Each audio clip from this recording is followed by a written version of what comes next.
Ok. Hola, buen día, buena tarde, buena noche. Estamos en la segunda parte de nuestra sesión sobre diversidad e inclusión educativa y estamos revisando la segunda unidad en la parte histórica. Estamos en este momento revisando el siglo XX, acabamos de salir del siglo XIX, en el cual se reconoce la importancia de la educación diferenciada y el papel que juega la sociedad en todo este papel. Ya entrando en el siglo XX, el desarrollo de la psicología y de la pedagogía se ven muy fortalecidos. Y esto se debe a distintos factores. Uno de ellos es la industrialización, la cual permite que las personas tengan que estandarizar su estilo de vida para obtener un trabajo, y entonces las pruebas educativas se vuelven más amplias, y también se empieza a priorizar una educación homologada para que todos tengan el mismo tipo de criterio de parámetro de arranque para poder ir funcionando. Bueno, esos son como los antecedentes de lo que permitió la educación diferenciada. Pero ya en el ámbito de la pedagogía, ya tenemos autores como Montessori, entre otros, los cuales ya están haciendo un énfasis en cómo la formación es vital para el desarrollo del niño y también del adulto. Pero en este desarrollo de la pedagogía ya no solamente se ve al menor o a la persona educada como una persona vacía que hay que llenar, sino que ya se reconocen sus diferencias, se reconocen sus cualidades particulares, desde las cuales se va a poder empezar a construir. No somos frascos vacíos, sino que somos personas que tienen una vida, tienen un contexto, y desde ahí podemos empezarlo a trabajar. Sobre este elemento del desarrollo de la psicología y la pedagogía y los elementos de que no partimos desde cero, no sé si ustedes conozcan el concepto de, bueno, más bien, sí, el concepto de estabilización, desestabilización de Piaget. ¿Sí lo llegaron a escuchar? ¿No lo llegaron a escuchar?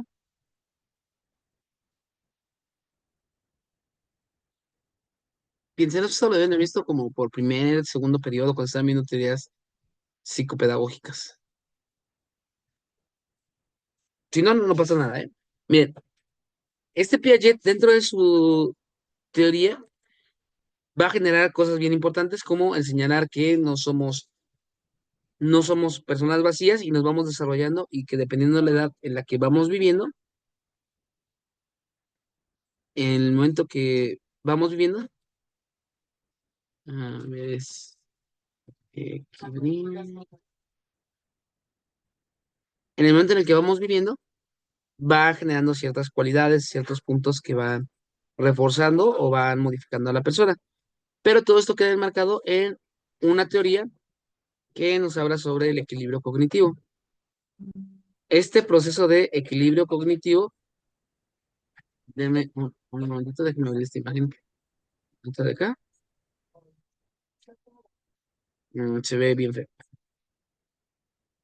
Este es el proceso del aprendizaje para Piaget. Partimos de la asimilación, que es cuando ya tenemos como nuestro concepto, nuestros elementos normales. Después pasamos por un desequilibrio cognitivo en el cual lo que sabemos queda puesto a prueba, queda puesto a prueba. Después de que queda puesto a prueba nuestro conocimiento, viene el acomodo, y con la nueva información que acabo de recibir, voy a acomodarlo para reestructurar mi vida hasta llegar a un equilibrio, y este equilibrio que estoy desarrollando ya se convierte en la asimilación. Ya aprendí algo y ahora ya tengo un nuevo conocimiento que puedo tener, y este proceso se va a repetir, pero siempre parto de una situación inicial en la cual ya conozco algo, y después hacemos todo este proceso. Si les interesa esto, hay otro autor, este, psicopedagogo, que se llama Auswell, que amplía la teoría. Es como Piaget, pero un poquito más enfocado a la educación. Es un continuador. Y este es el proceso. Para poder ver este proceso de Piaget que se empieza a desarrollar en esta época, les pregunto, ¿existen los tigres? Ustedes díganme, ¿existen los tigres o no existen los tigres? Sí, muy bien. Sí, Perfecto. Segunda pregunta, ¿existen los leones? Sí, ¿no? Sin problema. Tercera pregunta. ¿Existen las panteras? ¿Sí? Muy bien. Las panteras no existen. Eh, les explico antes de avanzar. Así como tenemos a los tigres, tenemos a los leones y demás, no existe un animal pantera. ¿Por qué? ¿Qué es una pantera? Porque cuando hablamos de pantera, me voy a la primera definición que está por aquí, pero cuando hablamos de pantera, es un género de mamíferos de la familia Felidae al que pertenecen cinco especies actuales muy conocidas: león, tigre, leopardo, jaguar y pantera. Bueno, no, aquí hay un espacio, perdón. Pero bueno, el caso es que pantera, en realidad, la palabra pantera no refiere a un animal, refiere a un género. O sea, el león es una pantera y el jaguar es una pantera, son felinos de gran tamaño. No es que sea un león, es una pantera. Y la pantera rosa, es un puma. O sea, la pantera rosa es un puma. Ya se la imaginan de rosa, ya esta es la pantera rosa. Es un puma. Vamos a ponerle puma rosa.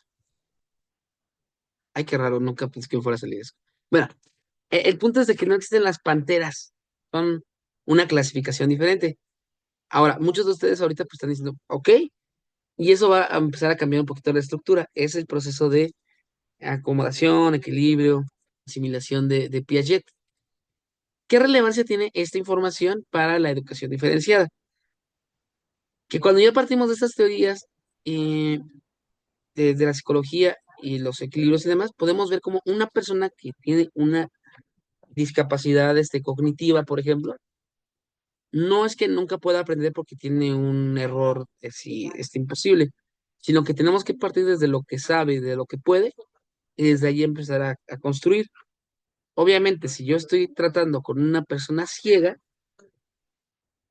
y le trato de dar una explicación que le doy a una persona que tiene la visión sin ningún problema, obviamente va a tener un problema, o sea, no va a aprender igual. Pero si adapto la educación a las cualidades y características de esa persona, sí lo va a lograr o va a lograr grandes resultados. Aprender a leer con braille, aprender a escribir con braille, entre otras cosas. Entonces ahora la educación se vuelve parte del tratamiento de la discapacidad, pero no en el sentido de voy a curarlo, sino voy a ayudarlo a afrontar la vida, a ayudarlo a afrontar las circunstancias. Es muy diferente decirle a alguien, ¿sabes qué? Te voy a enseñar cómo te tienes que comportar para adaptarte a la sociedad, a decirle a alguien, ¿sabes qué? Te voy a decir cuáles son tus características para que tú puedas coexistir con la sociedad. Hay que centrar la educación en la persona y en su bienestar, no en que cumpla un estándar de lo que es correcto o incorrecto para, para los demás. Y ahora ya, cuando llegamos con esta Montessori, este es de Montessori directamente el siguiente punto. ¿Qué pasa con Montessori? Montessori se da cuenta de que el aprendizaje no se da solamente en una aula encerrada, sino que el aprendizaje se da en todo momento, en todo lugar. Y al darse en todo momento y en todo lugar el aprendizaje, se empieza a valorar el juego y la actividad, estar útilmente ocupados para generar conocimiento. De tal forma que un infante no solamente aprende encerrado en un salón, sino que aprende platicando con sus compañeritos, platicando con su maestra, aprendiendo a resolver problemas, etcétera. Entonces el juego es una preparación para el mundo y también la exploración. De allí que hay que dejar que los niños exploren, que los niños jueguen, que los niños se distraigan. Si pueden levantar su mano virtual, me ayudarían mucho. Si no, no pasa absolutamente nada. Pero, ¿alguno de ustedes aprendió a leer y a escribir a los 5 años? ¿Alguien, alguien, alguien? No, yo no. Ok, no hay ningún problema. Y la segunda pregunta que va muy unida con esa. ¿Alguno de ustedes tiene dificultades para recortar derechito o para hacer cosas de motricidad simple? ¿No, tampoco? Ok, ok, ok. No. Qué bueno. Eso quiere decir que fueron a un kinder medianamente bueno.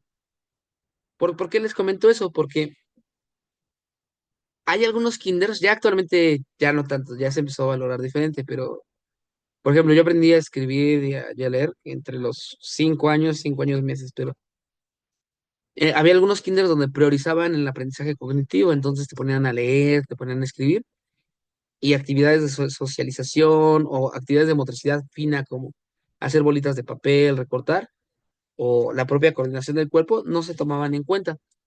Y algunas personas que tuvimos este tipo de educación no sabemos cortar una hoja derecha, no se nos cuesta mucho trabajo bailar y demás, porque en vez de dejarnos jugar y coexistir con otros, se nos impuso una educación muy, muy, muy académica. Y es lo que decía esta Montessori, hay que dejar que los niños jueguen y exploren, porque a través del juego y la exploración se genera todo esto. Y también en esta época se genera el efecto Pigmalión.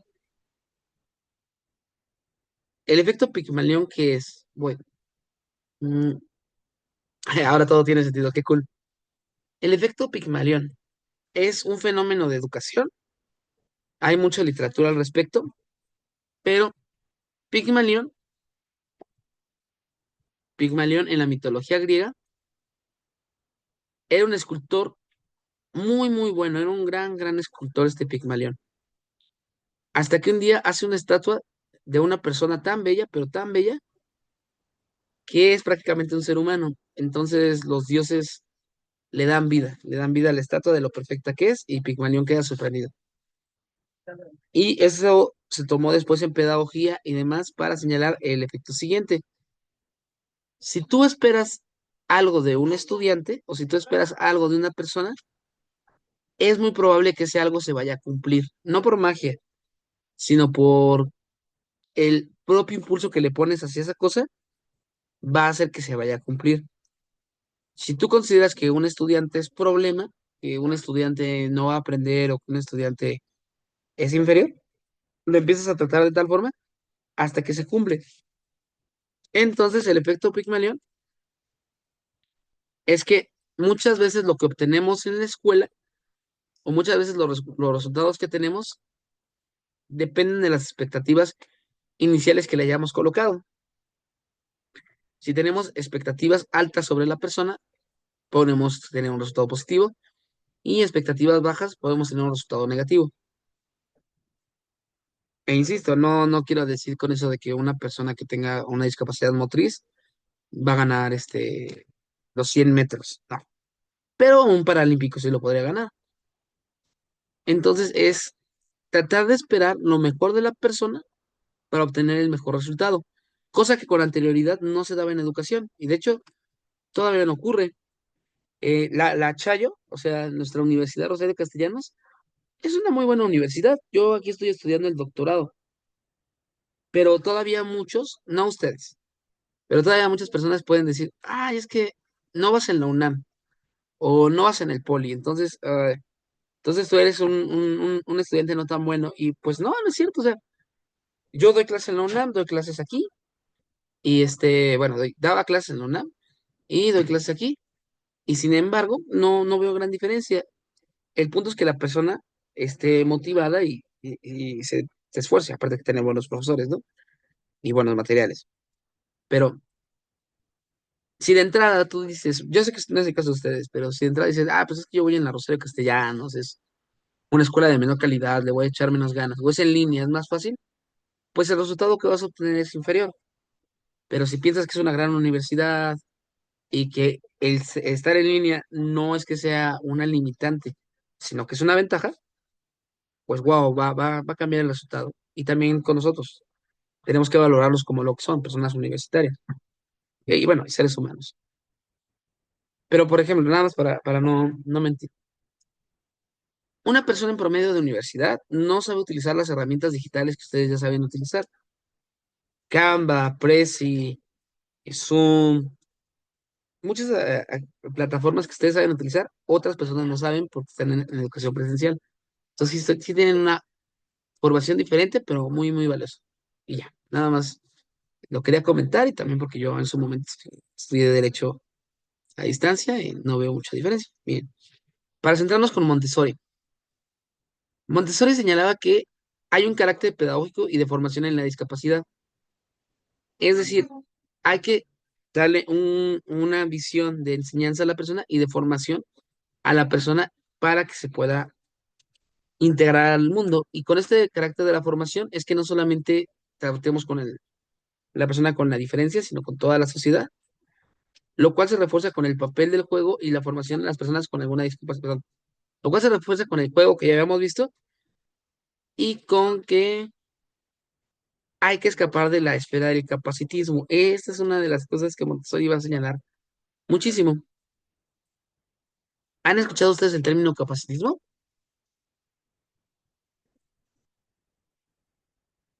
No, no, no. Muy bien. Va. Vamos a suponer, vamos a suponer que me llegó un mensaje de sus compañeritos, déjenme revisarlo, pero por acá me dijeron que no. Ok, ahorita lo vamos a revisar.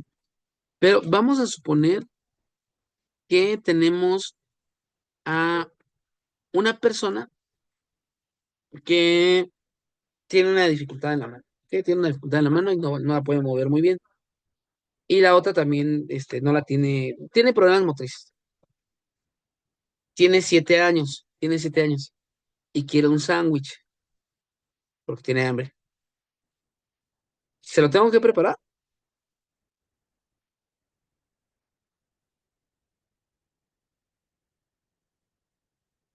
Muchos creeríamos que sí, porque pues pobrecito, ¿no? Pero es que este pobrecito es el problema. Lo que señala el capacitismo es que lo que estamos haciendo, efectivamente, lo que señala es que es tratar a la persona como si no pudiera hacer las cosas y entonces yo las hago por él. Y al hacer yo las cosas por él, aunque parezca que le estoy haciendo un favor, en el fondo le estoy haciendo mucho daño porque cuando yo no esté, no se va a poder defender, no va a poder hacer muchas cosas en la vida. Lo mejor es enseñarle, aunque cueste trabajo, aunque canse, aunque sea pesado, hay que hacer este proceso para que la persona se pueda valer por sí misma. Y este es el proceso de formación que todos tenemos que tener. Y piénsenlo ustedes, que cuando iban a empezar a hablar, no dijeron las palabras correctas al inicio, ¿no? No dijeron mamá, sino dijeron mapa. Y entonces su familia dijo, pues ya no le voy a enseñar a hablar porque pues no le sabe. Pues les hubieran hecho mucho daño en la vida, cosa que sí pasa en las personas que tienen alguna neurodivergencia o alguna cosa que cuando dicen, es que no está funcionando como yo esperaba al principio y los abandonan. Tanto de forma real los abandonan como simplemente ya no les prestan atención, ya no les dan las mismas oportunidades que otra persona. Y Montessori señala un concepto de inteligencia que es bastante bueno y que hay que rescatar en todo momento, que es la inteligencia como la capacidad de resolver problemas. Entonces, cuando hablamos de inteligencia para Montessori y otros autores, principalmente de la corriente cognitiva, cuando hablamos de inteligencia, nos referimos a esta capacidad que tenemos los seres humanos para resolver o para poder lidiar con algún problema. Vamos a, vamos a suponer que ustedes, olvidan olvidan su celular, cosa que ya no pasa en el siglo XXI, pero olvidan su celular y no tienen forma de comunicarse con su familia porque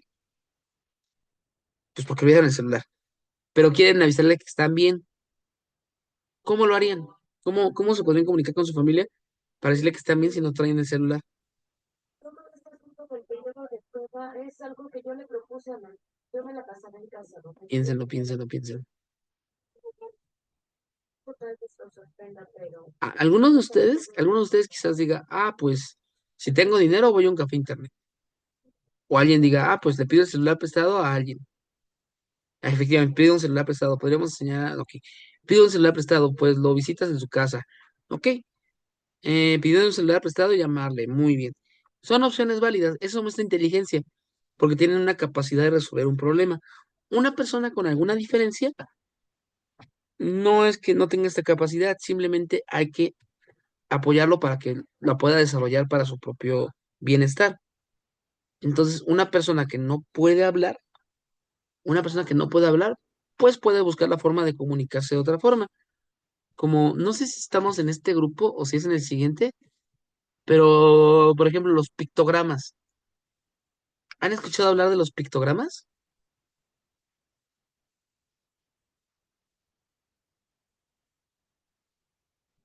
No, bueno, lo voy a ir poniendo para que lo vayan viendo en lo que lo checan, pero hay algunas personas. Ah, ok, ok, ok. Gracias, gracias. Vamos a hablar de esto. Hay algunas personas que, eh, autistas, algunas personas autistas o con alguna otra neurodivergencia, que no son hablantes. No porque tengan algún problema en las cuerdas vocales o mucho menos, sino por una serie de factores. Pero eso no quiere decir que no se puedan comunicar. Hay, por ejemplo, pictogramas que generan un abecedario, bueno, no un abecedario, pero una forma de comunicarse con la persona. Entonces, por ejemplo, aquí tenemos una frase como, hola, casa, autobús. Y vamos como, la persona que tiene estas tarjetas y las puede ir señalando, puede ir generando frases, puede ir generando ideas. Entonces, no es que tenga menos inteligencia, tiene igual de inteligencia porque la puede desarrollar para resolver sus propios problemas. En el caso de mi hija, yo tengo una hija autista, ya habla, pero en los primeros años no hablaba casi nada. Pero ella lo que hacía era empezar a juntar etiquetas de cosas que le gustaban. Entonces, si quería ir por una dona, a una tienda de donas que le gustaba, o si quería ir al parque, tenía como ciertas etiquetas que nos podía decir, quiero ir aquí o quiero ir allá. Está resolviendo el problema. Entonces, esa es la inteligencia que señala esta Montessori. Hay cuentos que cambian palabras por dibujos. Ah, ok, ok. Eso está muy, muy interesante. Luego nos lo puedes pasar, pero sí. Y también sirve para aprender a leer o aprender a hacer otras cosas. Estas herramientas, muchas gracias. Y ya, esta es con la Escuela Montessori. Ahora, en el caso de México, podemos ver una historia igual a la que hemos visto de menos derechos a más derechos que se fue llevando a cabo. En un primer momento, en México había segregación de indígenas, es decir, a las personas indígenas cuando empezaba a surgir la Nueva España, se les trataba como animales prácticamente, como animales que había que educar. Eso lo pueden ver en documentos como la Junta de Valladolid. Hay una película, ya está viejita, que trata sobre esto. La segregación de los indígenas y de los afrodescendientes durante la independencia. Este mismo fenómeno se llevó a cabo durante la independencia, en la cual, si bien los indígenas y los afrodescendientes peleaban y combatían, aún así, después del proceso independiente, seguían vistos como inferiores o de una segunda categoría. Ya con Benito Juárez, entre algunas cosas que hizo, tenemos la escuela de sordomudos y la escuela de ciegos, que en años posteriores después se canceló porque decía que los separaba y ya después volvió a regresar. Lo tenemos con el porfiriato, este lema que tenemos aquí de amor, orden y progreso es el lema de la escuela preparatoria. Amor, orden y progreso es el lema de la Escuela Nacional Preparatoria. Pero este lema de amor, orden y progreso es un lema de corte positivista, o sea, de corte cientificista y capacitista, que señalaba que toda persona para aprender tenía que tener amor, sí, pero estar ordenada y con progreso. Entonces, cualquier persona que no aprendiera o no aprendiera lo suficiente, simplemente quedaba relegado, cosa que nos ha afectado en la educación hasta nuestros días. Cuando alguien empieza a sacar 6 de calificación o empieza a sacar 5, poco a poco se le va relegando a los peores grupos, relegando a las peores escuelas, relegando a las peores oportunidades, lo cual lo único que hace es enfatizar los problemas estructurales que ya había. Obviamente, si la persona está pasando por una mala racha y aún así le da las peores condiciones, pues va a empeorar un poquito más. Sobre este mismo tema, antes se le daba las becas en el país a las personas con el mejor promedio. Actualmente ya se les da a casi cualquier persona, principalmente priorizando a los que tienen más necesidad. ¿Por qué? Porque si se lo dábamos a los de mejor promedio, lo que estábamos generando era una sociedad que estaba premiando a los que de por sí ya estaban premiados, que estaba bien que vayan desarrollándose, pero aquellos que tenían algunos problemas o algunas dificultades, poco a poco iban quedando más segregados. Ya después vamos a tener nosotros nuestra escuela de educación especial, aquí está la de la Castañeda que estaba en la otra parte también, y también ocurre otro fenómeno que ustedes habían señalado. También tenemos diferencia por capital, es decir, la educación en México y la educación en muchos países se va a diferenciar por el capital que poseen. Y este capital, uno, es heredable y dos, es de muchas categorías. Cuando hablamos de capital, no solamente hablamos de dinero, hablamos de cultura, o sea, cultura que se puede acumular y capital social, que son las relaciones sociales que podemos ir viendo. Vamos a hacer un pequeño ejercicio con este. Está muy, muy breve el ejercicio. Miren. Mm, bueno, mejor vamos a darnos el ejercicio. La película El Rey León, la película El Rey León estaba, bueno, mejor sí, a ver, la película El Rey León está basada en una obra de Shakespeare. ¿Alguien sabe en quién está basado El Rey León de Shakespeare? Voy.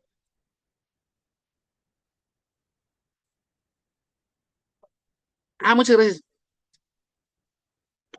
Rezagado, bueno, vamos para allá. Rezagado es que no está cumpliendo con las expectativas esperadas por el sistema. Entonces, primero tenemos el rezagado, es aquel que no está llegando como a la métrica adecuada.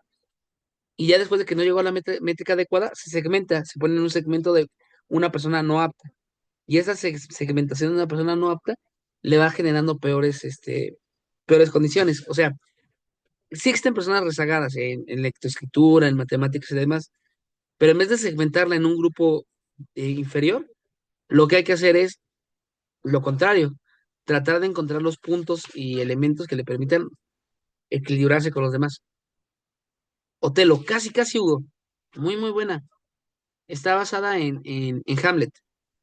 Está basada en Hamlet. Su tío se casa con su mamá y demás. Bueno, hay niños que cuando ven, bueno, cuando llegan a ver el Rey León o demás, ya saben eso. ¿Por qué? Porque sus papás les enseñaron quién era Hamlet, les enseñaron a ir al teatro, les enseñaron música clásica. Mientras que hay otras personas, como en mi caso, que yo me enteré muchísimos años después, porque mi papá trabajaba en un microbús. Entonces no sabía muchas de esas cosas. Ahora, ¿qué ocurre? Vamos a una escuela primaria, y llega un niño que te habla de Hamlet, te habla de El Señor de los Anillos, te habla de química, te habla de física, y te habla otro niño que no te dice nada de eso. Le vamos a dar preferencia o le vamos a dar una categoría de mayor intelecto al primero, cuando en realidad es que el segundo no tiene eso porque su contexto social no se lo brindó. Y entonces hacemos que una diferencia de capital se enfatice como una diferencia en la educación que le vamos dando a cada persona. Y bueno, sobre esto de la segregación. Sí, sigamos con acá. Sí. Espera. ¿Qué es la segregación? La segregación es solo coexistir entre personas con alguna discapacidad. Lo que veíamos aquí de la segmentación, es decir, yo identifico que una persona tiene cierta discapacidad o cierta neurodivergencia, sí, le voy a dar educación y demás, pero lo voy a segregar, lo voy a poner en una categoría diferente para que solamente hablen entre ellos. Por ejemplo, en Estados Unidos la segregación es mucho mayor. Normalmente una persona afroamericana se va a juntar con puras personas afroamericanas y una persona de origen asiático con personas asiáticas.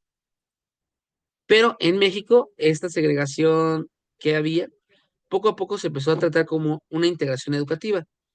Sí había grupos diferenciados y estos grupos diferenciados estaban, pero se trataba de que convivieran y coexistieran con el resto de la comunidad educativa.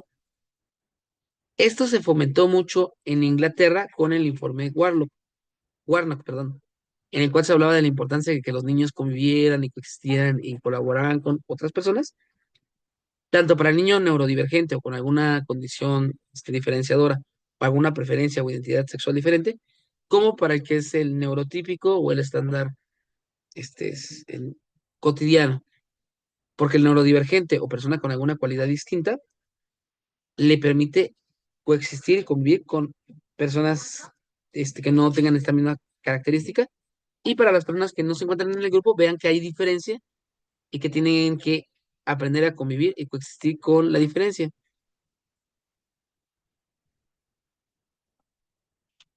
En la actualidad, en los camps, sí, efectivamente, la segregación, de hecho es el caso del incidente. Muchas gracias, voy. Magda. Efectivamente, de hecho es el problema, que todavía sigue existiendo esa segregación y seguimos teniendo estos conflictos. Y ya, cuando hablamos de la actualidad, ya en 1980 hasta la actualidad, se va a buscar una paulatina integración de la diferencia. ¿Qué quise? CAMS. En México existen, bueno, otro lo vamos a ver por acá, pero en México a las personas que tienen alguna capacidad, ya sea porque tienen algunas cualidades neurodivergentes o porque tienen algún tipo de retraso o alguna condición especial, tenemos dos centros de atención múltiple, los CAMS, también conocidos como SICAM, en el cual se le da atención a la persona con esta categoría. También pueden ser personas con altas capacidades cognitivas, pero Magda, te cedo la palabra.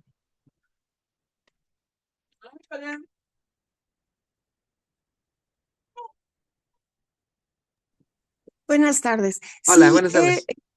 un CAM es un centro de atención múltiple donde atienden a los niños con necesidades educativas especiales permanentes, digamos, los separan de acuerdo a lo que estén presentando, ya sea espectro autista, alguna es que ya no le podemos llamar discapacidad, sino algún físicamente, por decir los niños sordomudos.